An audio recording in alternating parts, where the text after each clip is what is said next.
세상에는 두 가지 고통이 있습니다. 한 가지 고통은 참고 견디면은 회복이 되는 고통이 있습니다. 교통사고를 당해도 물론 아주 심하게 다친 경우는 회복이 어렵지만은 그래도 이제 뼈가 부러지고 어디가 다쳤어도 잘 치료를 받으면 이제 회복이 된다. 그런 고통은 아프지만 소망 가운데 인내할 수 있습니다. 왜냐하면 잘 지나가면 회복되니까. 근데 고통 가운데는 아무리 기다려도 회복이 되지 않는 고통이 있을 수 있습니다. 어떤 목사님이 70세 은퇴하시고 이제 조금 여유로운 시간을 보내야 되겠다 이렇게 생각하셨는데 은퇴하고 얼마 지나지 않아서 간암에 걸리셨습니다. 안타깝게도 병원에 가서 진단을 받으니까 너무 많이 진행이 되어서 손을 쓸 수 없다. 그래서 병원에서 해줄 수 있는 게 별로 없다라는 진단을 받고 퇴원하셨습니다. 그 자녀분들도 다 신앙이 있고 큰 아들도 목사님이고 작은 아들도 목사님이고 또 신학교 교수로 이제 수고를 하시는 분인데 아버지가 이제 아무것도 하실 수 없다니까 얼마나 어려움이 많겠어요. 마음이 어렵고 너무 아프지만 이게 회복이 되는 아픔이 있으면 그래도 소망 가운데 기다렸는데 회복이 될 수 없다라고 생각할 때 절망스러운 거예요. 그때 이 아버지 목사님이 그런 얘기합니다. 기독교인들에게는 모든 상황을 절망으로 생각해서는 안 된다는 거예요. 기독교인은 부활을 믿기 때문이다. 지금 우리가 받는 고통이 인간적으로 봐서는 회복이 될 수 없는 고통이지만 이것을 부활로 나아가는 하나의 과정으로 이해한다면 우리가 부활로 나아가는 새 생명을 얻기 위한 진통과 산고로 봐야 된다. 이렇게 이야기했습니다. 나는 70평생 하나의 여행을 마치고 이제 다른 하나의 여행을 준비하고 있다. 나는 내가 지금 겪고 있는 이 고통을 이 세상의 여행을 정리하고 주님께 나아가는 새로운 여행을 향한 고통이라고 생각한다. 이렇게 믿음으로 고백했습니다. 그러니까 크리스찬들이 볼 때에 똑같은 고통이지만 고통을 해석하는 것이 다른 것입니다. 여러분 기독교는 부활의 종교입니다. 그러니까 부활은 사실은 화려한 무덤과 아무 상관이 없습니다. 비석이 아무리 멋져도 영혼의 구원을 책임질 수 있는 게 아닙니다. 아무리 비싼 수의를 입는다고 해서 우리의 영혼을 책임질 수 있는 게 아닙니다. 우리는 하나님의 능력으로 부활하는 것을 믿는 사람들입니다. 그래서 믿지 않는 사람들의 장례식을 가면 너무 절망스러운 거예요. 막 통곡을 하면서 이제 가면 언제 오나 어디 갔니? 라고 이야기하지만 우리 믿는 사람들은 다릅니다.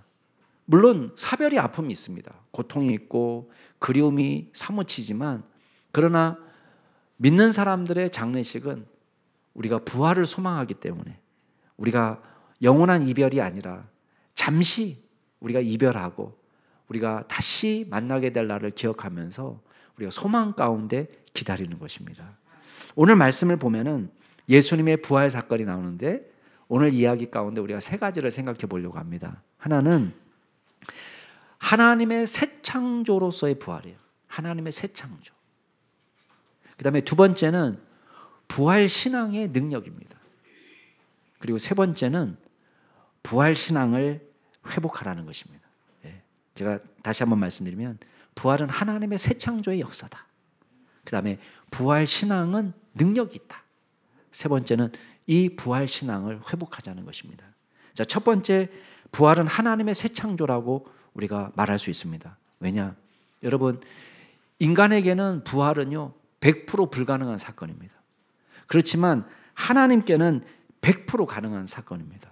오늘 말씀을 보면 안식일 지난 다음에 첫날 유대인의 달력으로는 니산월 16일입니다. 새벽에 막달라 마리아와 다른 마리아가 무덤을 찾았습니다. 마가복음 보면은 거기에 살로메도 포함되어 있고 또 누가복음에 보면은 요한나라는 여자도 있습니다. 그 외에 다른 여자들도 갔습니다. 그러니까 이름만 우리가 알고 있는 여자가 4명이고 그 다음에 다른 여자들, 이름이 언급되지 않는 다른 여자들까지도 지금 무덤을 찾았습니다. 이 사람들이 대단한 신앙이 있었느냐? 미안하지만 부활신앙은 없었습니다. 이 사람들이 가지고 간 것은 예수님의 시체에 바를 향유를 가지고 간 거예요. 유월절을 앞두고 십자가에 달려 돌아가신 예수님을 급하게 장례 치렀습니다. 그러니까 제대로 뭐 시신에다가 뭘 바르고 처리할 수 있는 시간적 여유가 없었던 거예요. 그걸 안타깝게 여겼습니다. 그러니까 이 여인들은 예수님을 엄청 사랑한 사람이에요. 그러나 미안하지만 부활신앙은 갖지 않았습니다. 예수님이 부활했을 거라고 믿어서 찾아온 게 아니라 예수님의 시신에다가 그래도 향유라도 좀 제대로 발라보겠다 해서 찾아온 사람입니다. 그런데 놀라운 일을 경험했습니다. 늘 오면서 고민하기를, 야, 내가 가면 누가 저 무덤 문을 열어줄 건가? 그것만 걱정해서 왔는데 와서 봤더니 웬걸? 무덤이 열려 있습니다. 경비병들은 쓰러져 가지고 거의 기절한 것, 죽은 사람처럼 쓰러져 있는데 벌벌벌벌 떨고 있습니다. 그리고 활짝 열린 무덤이 돌 위에 흰 옷 입은 어떤 사람이 앉아 있는 것입니다. 가만히 형상을 보니까 인간의 이 세상의 어떤 형상으로 표현할 수 없는, 오늘 말씀에 보면은 그 형상이 번개와 같다라고 표현하고 있습니다.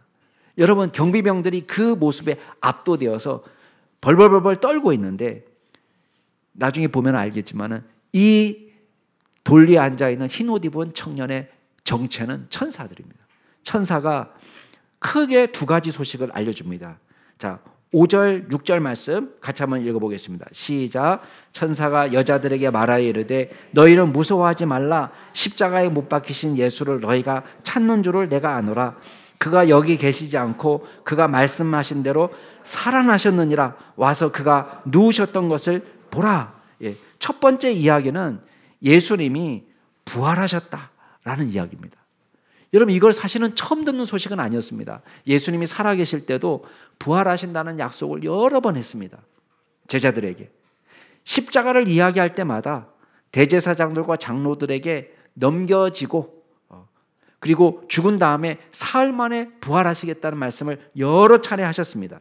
그러나 제자들은 그걸 믿지 못했습니다. 근데 와서 보니까 말씀하신 대로 예수님이 부활하셨다는 것입니다. 100% 확신할 수 없지만 한 가지 분명한 사실은 뭡니까? 무덤이 비어있다는 거예요. 무덤이 비어있다. 이걸 어떻게 설명하느냐? 왜 무덤이 비어있을까? 이거 설명해야 돼요. 무덤이 어떻게 비어있을 수 있나? 여러 가지 가능성이 있는데 첫 번째 가능성은 군인들이 빼돌렸을 가능성이 있죠. 왜? 여기 무덤을 지킨 사람은 군인들밖에 없으니까. 그럼 군인들이 빼돌렸다면 어떤 일이 벌어졌을까요? 왜 빼돌렸겠어요? 유대인들 종교 지도자들이 빼돌렸을까? 그것도 말이 안 돼요. 왜? 일단 빼돌렸다면은 예수님이 부활하셨다는 말을 할 때마다 야, 거짓말하지 마라. 예수님의 시체를 우리가 갖고 있다. 이렇게 말했을 거예요. 근데 아무 말도 못해요. 그러니까 그 사람들이 가져간 건 아니에요. 그럼 누가 가져갔을까? 제자들이? 그것도 믿기가 어려워요. 왜? 제자들은 예수님의 십자가 사건이 무서워서 다 도망간 사람들이에요. 무슨 용기를 가지고 여기에 와서 시신을 빼돌렸겠어요? 아니, 설사 용기를 가지고 왔다고 하더라도 4인 1조가 되어서 로마 군인들이 지키고 있는 그 무덤을 무슨 수로 열어 제끼겠습니까? 무슨 수로 이 사람들과 싸워서 가지고 가겠습니까? 근데 여기서 우리가 한 가지 분명한 사실은 뭐냐면 번개 같은 형상의 흰 옷 입은 천사들이 나오고 큰 지진이 있었다는 사건은 뭐냐? 부활은 인간의 능력을 넘어선 초월적 사건이라는 것을 보여주는 거예요. 그러니까 인간의 눈으로 볼 때는 100% 불가능하지만 하나님의 눈으로 볼 때는 100% 가능한 새 창조의 사건입니다. 여러분, 죽음이란 것은 무엇을 의미합니까? 모든 것을 다 해체하는 것입니다. 예수님의 죽음도 마찬가지입니다. 여러분, 사흘 동안 무덤에 계셨으니까 그래도 뭐 살도 남아있고 뼈도 남아있겠지. 아닙니다. 죽음이라는 것은 모든 것을 다 해체하는 사건이에요. 아니야, 예수님이 기절했다가 살아나셨을 거야. 그렇게 말하는 사람도 있습니다. 여러분, 이 부활 사건은 단순히 기절했다가 깨난 사건하고는 다릅니다. 만약에 기절했다가 깨났으면 어떤 일이 벌어졌을까요? 기절했다가 깨났으면 아마도 응급실로 먼저 가셔야 될 거예요. 그 상태로는 살 수가 없어요. 손에 못을 박고 피를 다 쏟고 겨우 살아날 수 있을지 모르지만 살아나자마자 어디로 가야 되냐? 응급실로 가야 돼요. 막달라 마리아가 막 발을 붙잡고 못해. 이렇게 하셨을 거예요. 막 붙잡고 막 건지지 말라고 막 이렇게 하셨을 거예요. 작년에 에콰도르에서 어떤 할머니가 76세 된 할머니가 뇌졸중으로 쓰러져서 돌아가셨습니다. 그러니까 이제 병원에서 막 심폐소생술하고 별거 다 했는데 나중에 바이탈 사인이 딱 멈추고 의사가 정식으로 사망 선고를 내렸습니다. 그래서 장례식을 치르기 위해 가지고 이분을 관에다가 모셨는데 장례식을 치르려고 관에 모신 그 할머니가 안에서 막 관을 두들긴 거예요. 그래서 밖에서 자꾸 인기척이 나니까 이 관을 열어보니까 이 할머니가 죽을 힘을 다해가지고 관을 때리고 있는 거예요. 그래서 이 할머니를 꺼냈습니다. 그래가지고 이제 응급실로 보낸 거죠. 첫째는 76세 할머니가 다시 살아나가지고 얼마를 더 사셨을까요? 몇 년을 더 사셨을 것 같습니까? 이 할머니가 76세에 쓰러졌었는데 한 99세까지 사셨을까요? 77세? 88세? 100세? 미안하지만 일주일 만에 다시 돌아가셨어요. 그러니까 일주일 후에 장례식을 제대로 한 거예요. 작년 6월 달에 있었던 일입니다. 그래서 우리나라에 이게 해외 토픽감으로 신문에 난 거예요. 여러분, 예수님의 부활은 기절했다가 깨난 사건이 아니에요. 야이로의 딸처럼 죽었다가 살아난 사건이 아닙니다. 나사로처럼 죽었다가 살아난 사건하고는 다른 거예요. 왜 그러냐? 야이로의 딸은요, 혹시 시집 갔는지 모르겠습니다. 시집 갔고 애 낳고 살았는지 모르겠지만 야이로의 딸도 다시 죽는 거예요. 나사로도 다시 살아났지만 언젠가는 죽었어요. 이 할머니도 마찬가지예요. 그냥 냉동고에 시신이 보관됐다가 깨난 것이 아니에요. 예수님은 무덤 속에 사흘 있다가 의식이 회복되어서 나온 것이 아닙니다. 여러분, 예수님의 부활은 어떤 사건이냐? 완전히 다른 새로운 창조의 역사입니다. 우리가 부활할 때도 비슷합니다.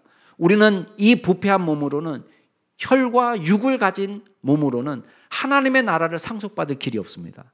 그래서 저와 여러분이 거룩한 하나님의 나라에 적합한 몸으로 변화되는데, 부패한 것으로 심지만 썩지 않을 것으로 다시 살고, 또 욕된 것으로 심지만 영광스러운 것으로 다시 살고, 약한 몸을 심지만 강한 몸으로 다시 살고, 그리고 육의 몸을 심었지만은 신령한 몸으로 다시 살아나는 것입니다. 이게 바로 부활의 새 창조, 하나님의 새 창조입니다. 여러분, 이것이 우리에게 엄청난 위로를 줍니다. 우리는 더 이상 죄에 유혹받지 않는, 또 쉽게 무너지지 않는, 바이러스나 세균에 쉽게 감염되지 않는, 질병도 없고 아픔도 없는 신령한 몸으로 우리가 다시 회복되는 것입니다. 이게 부활입니다. 그래서 하나님의 새 창조의 역사가 나타나는 것입니다. 여러분, 이것은 사람이 막을 길이 없습니다. 여러분, 예수님의 부활을 어떻게 하면 막을 수 있습니까? 돌멩이가 하나만 있어서 부활하신 겁니까? 돌멩이를 2개 갖다 놓으면 부활을 막을 수 있습니까? 어떻게 하면 부활을 막을 수 있습니까? 여러분, 화장도 부활을 막을 수가 없고, 매장도 부활을 막을 수가 없고, 우리가 사자 밥이 되어도 부활을 막을 수가 없고, 구더기의 밥이 되어도 부활을 막을 수가 없는 것입니다. 왜? 우리가 하나님께서 우리를 지금 창조하신 것처럼 우리에게 영원하고 해해됨이 없는 신령한 몸으로 부활하게 하실 것이기 때문입니다. 우리는 지금 기적을 봅니다. 여러분, 우리 자신을 한번 보세요. 여러분이 돈 주고 산 게 무엇입니까? 여러분, 우리가 눈을 돈 주고 샀습니까? 눈으로 살 수 있는 게 아니에요. 돈으로 살 수 있는 게 아닙니다. 우리는 노래하는 재주를 가졌습니다. 예술을 논합니다. 철학을 논합니다. 과학기술을 발전시킵니다. 놀라운 기적이죠. 근데 이 창조뿐만 아니라 하나님께서 저와 여러분을 다시 새롭게 부활하실 때 욕된 것을 심고 영광스러운 것으로 다시 나는, 육의 몸을 심지만 신령한 몸으로 다시 사는 그런 부활의 역사가 나타나게 될 줄로 믿으시기 바랍니다. 그래서 부활은 다른 거예요. 단순히 유전자를 복제하는 것과 다른 것입니다. 요새는 이제 반려동물을 키우기 때문에 사람들이 이 사별의 고통을 사람들과도 하지만 동물들과도 한대요. 그래서 개 키우시는 분들이 확실히 개는 우리보다 오래 살지 못하기 때문에 죽을 때 너무 아프고 괴롭답니다. 아마 경험해 보신 분도 계실지 모르겠어요. 근데 여러분, 우리가 할 수 있으면 다시 살리고 싶은데 못 살릴 때 사람들이 어떻게 하냐? 이거를 슬픔을 극복하기 위해서 요새 하는 방법 중에 하나는 돈이 많은 사람들은 이 복제한답니다. 강아지 유전자를 가지고 복제하는데 강아지 한 마리 복제하는데 얼마가 들어가는지 아세요? 8천만 원에서 1억이 들어간다고 합니다. 그러니까 또 여러분도 나도 한번, 아니면 야, 돈이 썩었구나. 여러분, 그건 부활이 아니에요. 왜 부활이 아닙니까? 그 강아지가 아니에요. 외모만 똑같은 강아지지 그 강아지가 아니에요. 근데 진정한 부활은 뭐예요? 하나님께서 저와 여러분을 다른 몸으로, 신령한 몸으로 새 창조의 역사를 베풀어 주시는 거예요. 그 부활의 소망을 갖고 믿음 아래 살아가는 저와 여러분이 되기를 바랍니다. 우리 옆에 분에게 얘기해 주세요. 예수님도 부활했지만 우리도 부활합니다. 한번 얘기해 주세요.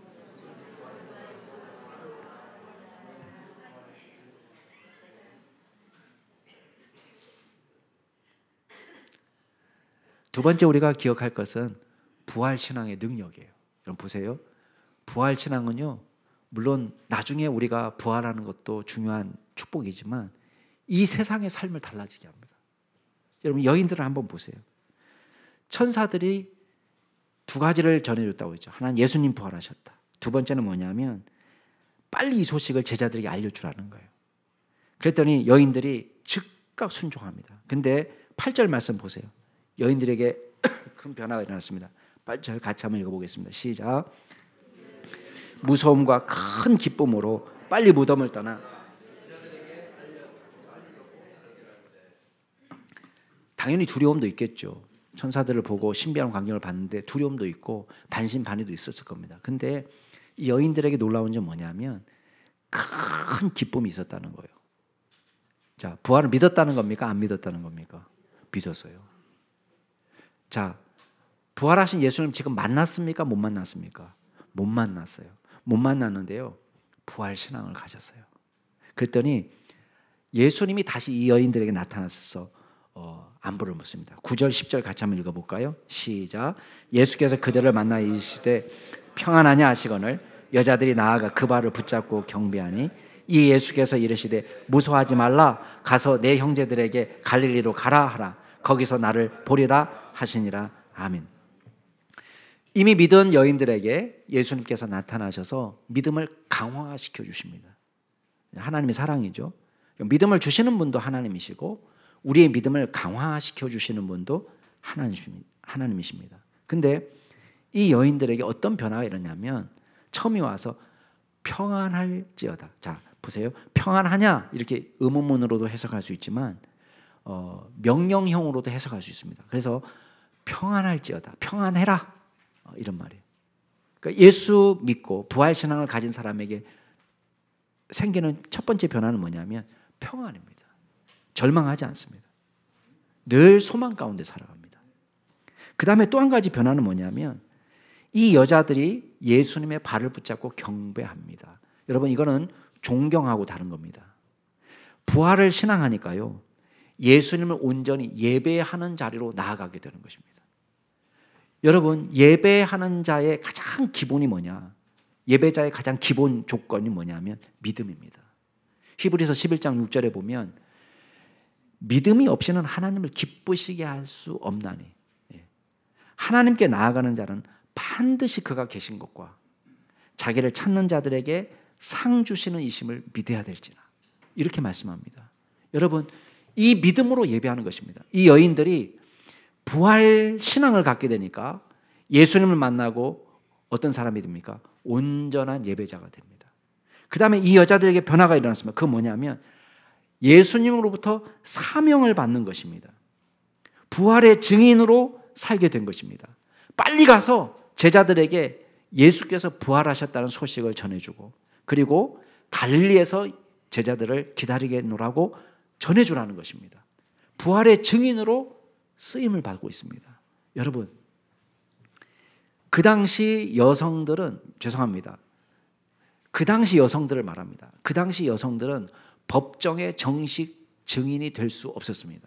왜냐하면 여성들의 증언을 믿을 수 없는, 변덕스러운 것으로 믿을 수 없는 것으로 치부했기 때문에 여성들은 법정에 세울 수 없습니다. 그래서 성경의 부활의 증인으로 여성들이 가장 먼저 나오는 것을 그 당시 믿지 않는 사람들은 이상하게 생각했어요. 특별히 2세기에 반기독교적인 철학자가 있습니다. 켈수스라는 사람이 뭐라고 얘기했냐면, 야, 성경에 막달라 마리아가 예수님의 부활을 목격했단다, 이걸 조롱하는 투로 이야기를 합니다.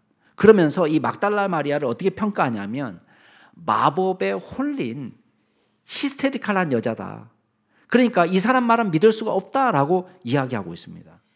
근데 세상 사람들의 조롱이 있음에도 불구하고 성경은 사복음서 동일하게 여성을 가장 먼저 부활의 증인으로 내세우는 이유가 무엇입니까?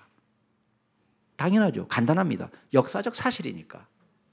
만약에 이거를 일부러 꾸며내려고 하면은 여성보다도 더 신뢰할 만한 사람들을 부활의 증인으로 내세웠을 거예요. 자, 하나님은 모든 걸 다 아시는 분이신데 이왕 성경에 폼나게 예수님의 부활을 증언할 사람을 세운다면은 다른 사람을 물색했을 수도 있습니다. 그런데 여성을 부활의 증인으로 내세우는 이유가 있어요. 그건 뭡니까?